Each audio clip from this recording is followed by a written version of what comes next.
You are tuned to the Indraprastha channel of Akashvani. India is a house of many talented geniuses in every field. One such genius who ruled the world of Ghazal Gaiki is Begum Akhtar. Today is the birth anniversary of Begum Akhtar, and in our English Talk chunk, we now bring you a talk by Fareha Usmani. And the talk is aptly titled Begum Akhtar, the Queen of Ghazals. Today, on 7th of October, we commemorate the birth anniversary of one of India's legendary voices, Begum Akhtar, who is lovingly remembered as the Queen of Ghazals. She was one of the most iconic Ghazal singers of India and is remembered for her remarkable contribution to Urdu poetry and to classical Indian singing. Begum Akhtar, through her art, turned grief into beauty and gave a voice to the silent corners of the heart. When we listen to her ghazals today, we are drawn in emotions of longing, devotion, loss, and memory. One of the most interesting things about Begum Akhtar's personality was her strength and vulnerability at the same time, which is also reflected in her music. Her life was also a blend of both personal struggles as well as professional triumphs. Today, we will trace her life, her art, her struggles, and her enduring legacy.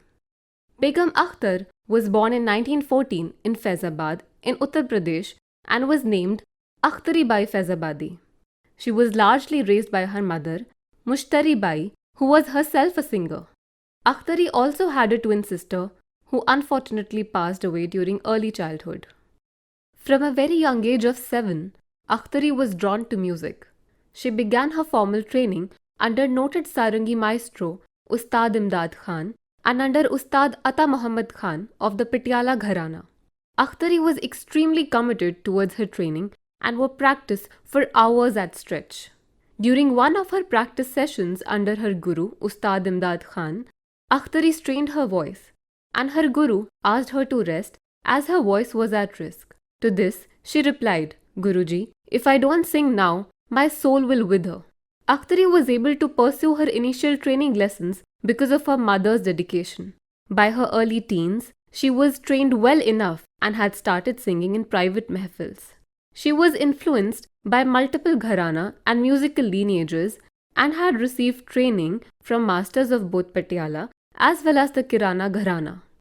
Akhtari's own signature style was a blend of the Purbang that has characteristics of Lucknow and Banaras as well as the Punjabang Gayaki.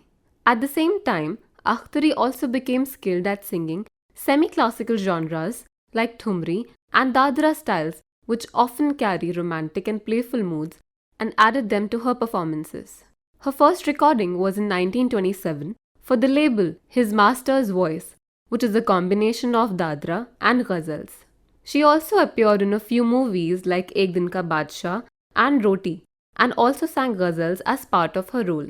However, she did not proceed ahead with her chance in the cinema because of her inclination and devotion towards classical music.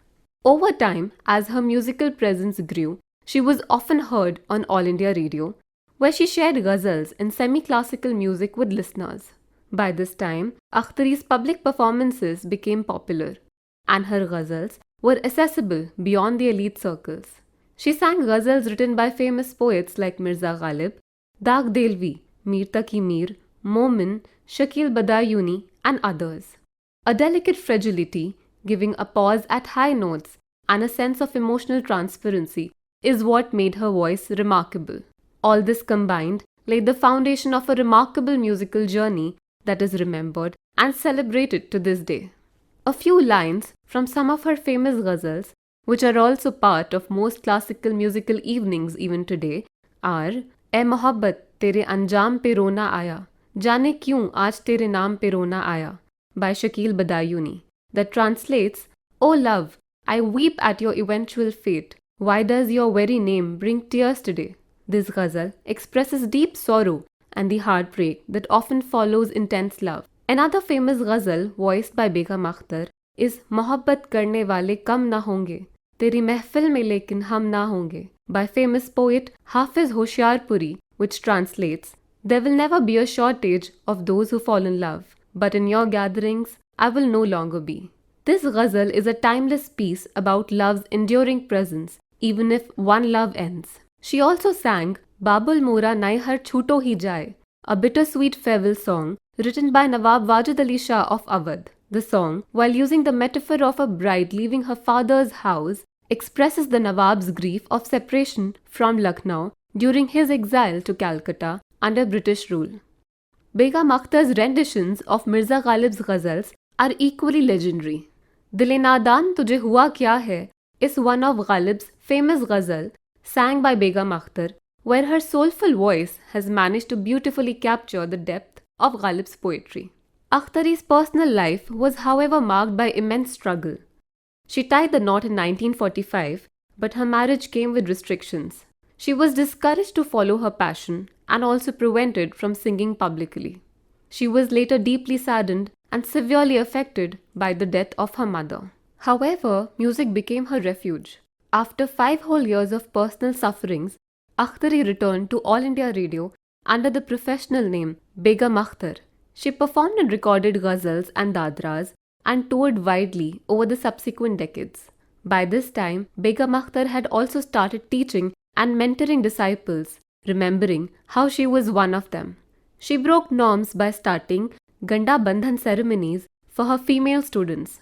The Ganda Bandhan is a formal guru-disciple ritual, something that was usually done for male musicians. Being a Muslim woman performing ghazals publicly during that era, Begum Akhtar therefore broke stereotypes and navigated her way through the social barriers with dignity and elegance. Once in Lucknow in 1962, Begum Akhtar performed at a women-only concert to help raise money for war relief during the Sino-Indian conflict. During another one of her performances in New Delhi, in the year 1971, the lights went out because of the threat of air raids. Yet Begum Akhtar's voice stayed steady and her ghazal carried on through the darkness. She also performed abroad and contributed in spreading Indian classical music and ghazals to reach global audiences. Begum Akhtar's concert in 1974 at Balarampuram near Thiruvananthapuram tragically turned out to be her last one. She strained her voice during the performance and fell ill on stage and was rushed to the hospital. Soon after, she passed away on 30th October 1974 in Ahmedabad at the age of 60. Akhtari was laid to rest beside her mother in the garden of her home Pasand Bagh in Lucknow. Over time, the tomb was neglected, but in 2012, it was restored by the efforts of her disciples and music trusts.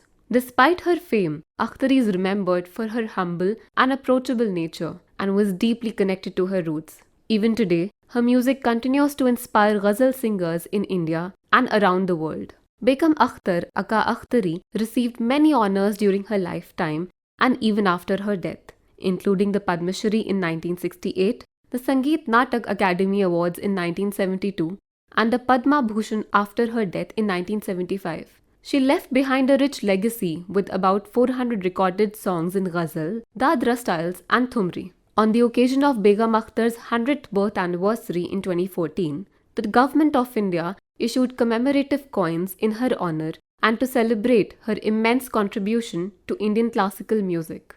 Her prominent disciples include classical musician and writer Shanti Hiranand, who wrote the famous Begum Akhtar, The Story of My Ammi.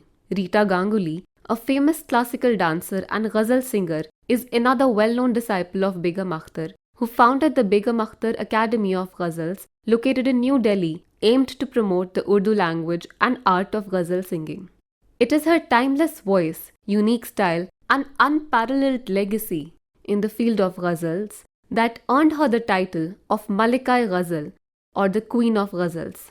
Today, as we pay tribute to Begum Akhtar, we wish that her voice will continue to linger in our hearts and remind us that in silence and sorrow too, music lives on. Begum Akhtar, the Queen of Ghazals. That was a talk by Fareha Usmani. This talk came to you on the Indraprastha channel of Akashvani. Please stay tuned in for our next broadcast that follows shortly.